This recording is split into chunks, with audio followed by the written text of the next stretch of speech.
चंद्रपूर महापालिकेतील राजकीय घडामोडीचा धसका परभणी महापालिकेतील नेत्यांनी घेतला। चंद्रपुरात जे झालं त्याची पुनरावृत्ती परभणीत होऊ नये यासाठी ठाकरेंच्या शिवसेनेकडून खबरदारी घेण्यात आली। परभणी शहर महापालिकेचे महापौर आणि उपमहापौर पदाची निवडणूक उद्या होते आणि अशा परिस्थितीत पालकमंत्री मेघना बोर्डीकर यांनी या अनुषंगाने एका वाक्यात विषय संपवला। शहरातील जनतेचा कौल ठाकरेंच्या शिवसेनेच्या बाजूने असल्याचं बोर्डीकरांनी म्हटलं, तर महापालिकेत आमचा महापौर होणार असून काँग्रेसचा उपमहापौर होणार असल्याचं म्हटलंय।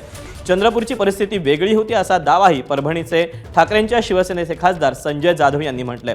त्यामुळे उद्या होणाऱ्या महापौर आणि उपमहापौर निवडणुकीवरून काही चमत्कार होणार का हे पाहावं लागेल। आमच्या जिल्ह्यामध्ये आमच्या परभणी शहरामध्ये आम्ही काँग्रेस आणि आम्ही दोघांनी जॉईंटमध्ये इलेक्शन लढलं होतं। आमची निवडणुकी पूर्वचे गठबंधन होतं, त्यामुळे तिथं कुठं अडचण येईल असं माझ्या मनामध्ये किंतु परंतु नाही आहे। आम्ही काँग्रेसच्या नेत्यांशी संपर्कात आहोत, ते आमच्या संपर्कात आहेत आणि दोघांचं आमचं ट्युनिंग चांगलं आहे, संबंध चांगले आहेत, त्यामुळे कुठलीही कटुता येणार नाही। पण एवढं सांगतो, महापौर हे मशालीचाच होणार याच्यात काही दुमत नाही।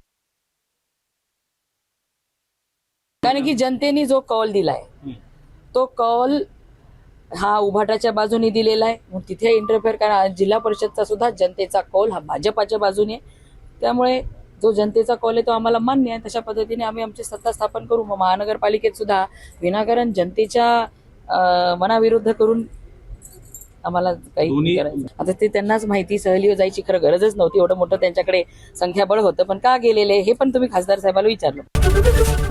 एबीपी माझा, उघडा डोळे बघा नीट।